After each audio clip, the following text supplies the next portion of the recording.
Hello, আসসালামু আলাইকুম everyone. আশা করি সবাই অনেক ভালো আছেন। আমি Tasnim Anisha and welcome to my channel. আজকে চলে আসলাম আমি আরেকটি ব্লগ নিয়ে, আর এই ব্লগটা আমি 100% শিওর আপনাদের ভালো লাগবে। আপনারা যদি নতুন হয়ে থাকেন অবশ্যই চ্যানেলটি সাবস্ক্রাইব করে নেবেন। আজকে আমি দেখাবো গরুর পায়ার রেসিপি এবং সেই সাথে তালের রস দিয়ে তেলের পিঠার রেসিপি।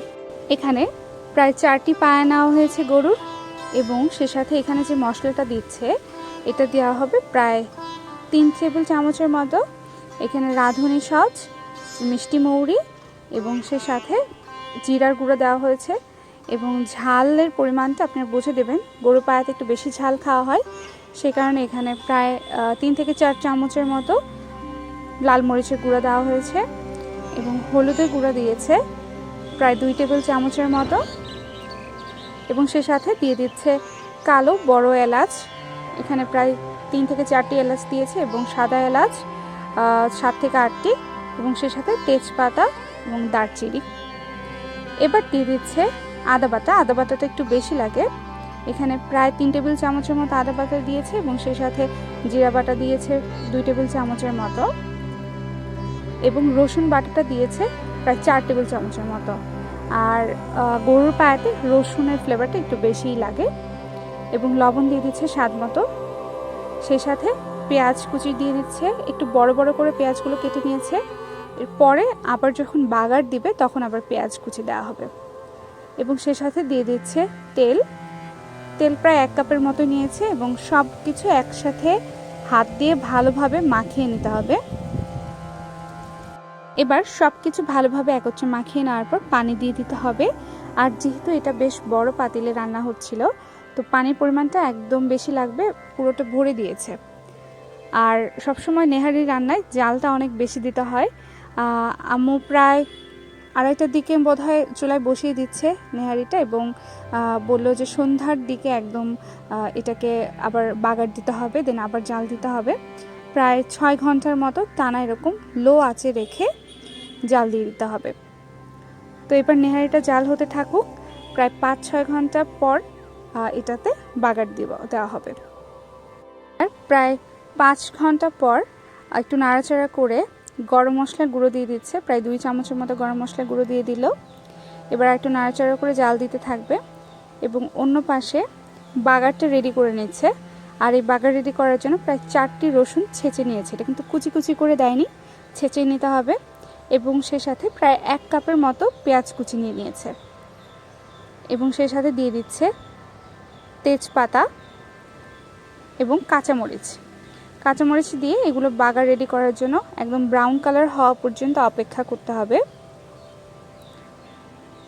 যেহেতু রাত হয়ে গিয়েছিল আর লাইটিংয়ের একটু প্রবলেম ছিল, আপনারা প্লিজ ইগনোর করবেন। তো বাগারটার ভিতরে প্রায় 1 টেবিল চামচের মতো জিরা দিয়ে দিচ্ছে, এবং এটাও হালকা করে একটু ভেজে বাগারটা দিয়ে দিল। এভাবে প্রায় আরও আধা ঘন্টার মতো জাল দিয়ে যখন একটু আঠা আঠা হয়ে যাবে নেহারিটা, সেই পর্যায়ে নামিয়ে নিতে হবে। আমাদের নেহারিটা রেডি হয়ে গিয়েছে। এভাবে আপনারা অবশ্যই রান্না ট্রাই করে দেখবেন, অনেক মজা হয়েছিল, অবশ্যই আপনাদের ভালো লাগবে।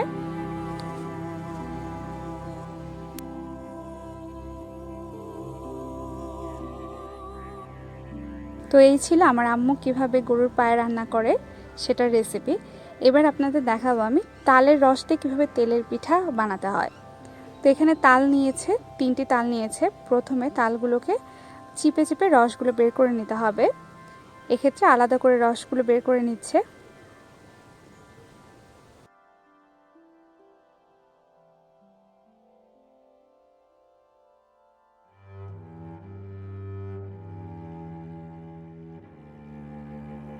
এবার তালের রসের ভেতর গুড় দিয়ে দিতে হবে।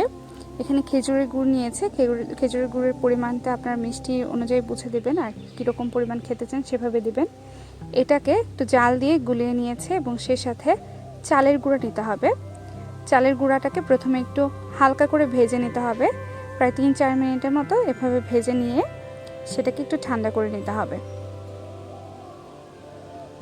আর এইভাবে ভাজার ফলে চালের গুঁড়াটা কিন্তু অনেক ঝরঝরে হবে। এবার আগে থেকে যে গরম করে রেখেছিল যে গুড় আর তালের রসের হাফ মিশ্রণটি, সেটি দিয়ে দিচ্ছি, এবং সে সাথে চালের গুঁড়া এবং অল্প অল্প করে তালের রসটাও মিক্স করে নিচ্ছে। এবার সবগুলো উপকরণ একসাথে মিক্স করে নেবে। আর আপনাদের যদি এই পর্যায়ে মনে হয় যে একটু বেশি দানা দানা হয়ে যাচ্ছে, সে পর্যায়ে আপনারা হালকা একটু গরম পানি করে দিয়ে দিতে পারেন এবং তালের রস আপনারা মেশাতে পারেন। যেন দানা দানা না থাকে এভাবে গোলাতে হবে। এবার একটি কড়াইয়ে একটু ডুবো তেলের পিঠা ভাজতে হবে। সবসময় ডুবো তেলে ভাজতে হয়। এবার আপনি আপনার পছন্দের মতো তেলের পিঠা সাইজ করে নিতে পারেন। তো এটাই ছিল আজকের খুব সহজ একটি তেলের পিঠার রেসিপি। এভাবে অবশ্যই ট্রাই করে দেখবেন এবং ভিডিও ভালো লেগে থাকলে একটা লাইক করে দেবেন এবং সাবস্ক্রাইব করে পাশে থাকা বেল বাটনটি প্রেস করে দেবেন।